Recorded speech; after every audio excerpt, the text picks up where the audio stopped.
impressed with Trevor Lawrence. He looked confident. He looked poised. He showed growth. Do you think that growth tank continues in Detroit against the Detroit Lions and a defense that's giving up the most points out of any team in the NFL? Man, I hope so, because we were talking about Trevor Lawrence a little bit earlier in this year, and I was saying how the connection he had with Christian Kirk reminded me of Justin Herbert and Keenan Allen, like a younger version of that. And now we finally have the return of sunshine. I mean, it looked like the Trevor Lawrence that we saw during his Clemson days. He was like pump faking and moving some of those defensive backs and creating lanes and making some, really accurate throws. Yeah. And I really like what I saw from him. And so I'm feeling positive about the Jaguars coming into this matchup playing against Detroit. And if you look at it from the flip side, man, Detroit, they're impressive as hell, because you're wondering how they're going to be able to fare on Thanksgiving, playing at home, playing against the Buffalo Bills. And we know what kind of team the Bills are, even though they've had some mishaps here the past few weeks. And they played them tough. And Aiden Hutchinson is a monster. And they are in the Detroit Lions, they're able to do a lot of things on offense, whether you're talking about Jamal Williams running the ball, or the connection that Jared Goff has with Amon-Ra St. Brown and some of those other pass catchers. So I feel like this is a matchup where none of these offenses are scared. Like, trust me, like Aiden Hutchinson is well on his way to becoming the defensive rookie of the year. That being said, they still gave up 28 points to the Bills. The Chicago Bears scored 30 points against them.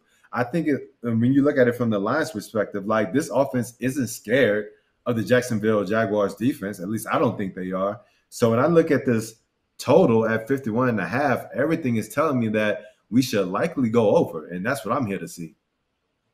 Yeah, I like it. Over. A lot of points scored in this one. Jared, do you feel like that's going to happen as well? Because Detroit is last in the league in opponent third down conversion percentage and allowing the most points per game. They're almost allowing 30 points per game to teams in the NFL this season.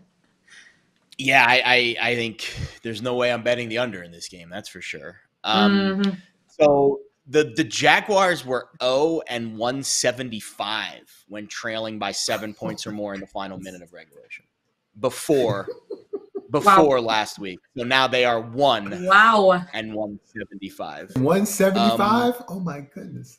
17. I mean, they've only been around for like 20 years as a franchise, like 25 years.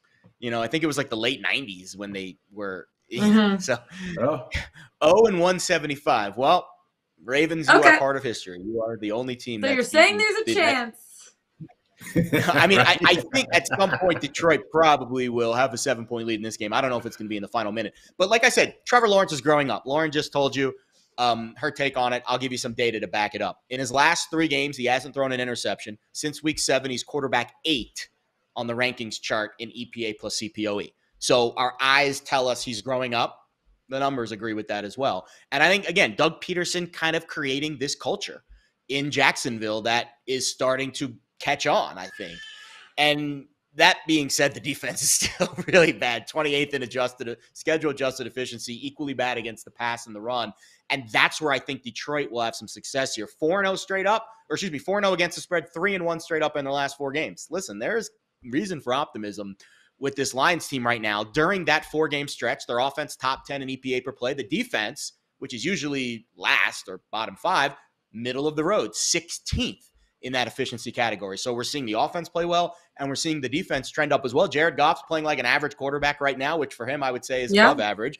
And Amon-Ra St. Brown has the 6th highest PFF grade of any wide receiver in the league, 6th in yards after catch, 5th in yards per route run. I mean, you could make a case that he's a Pro Bowler right now. So I think this is an offense in Detroit that has a really good offensive line, top 5 in all the metrics we like to look at across the board. And their defense really has struggled. And Aaron Glenn, one of my heroes growing up as a Jets fan, the defensive coordinator here, he's kind of a gunslinger. He likes to play man coverage, and he likes to send the house, and he likes to get pressure on the quarterback. And sometimes that leaves this defense exposed in the back. They should get Jeff Okudah back from a concussion this week. That, you would think, is going to solve some problems, because they're facing a guy in Zay Jones on the other side that's having one of the best stretches of his career. He was the highest graded offensive player on the Jaguars last week. So I think there's a lot of positives to both offenses and a lot of negatives to both defenses. The game itself, I like Detroit a little bit more earlier in the week. Then the line kind of flipped towards Jacksonville, so now I'm kind of second-guessing myself. But I feel pretty confidently that this is going to be a game with points. 51 is kind of a key total, so keep your eye on that movement around the total of 51. But I certainly wouldn't be betting an under in this game.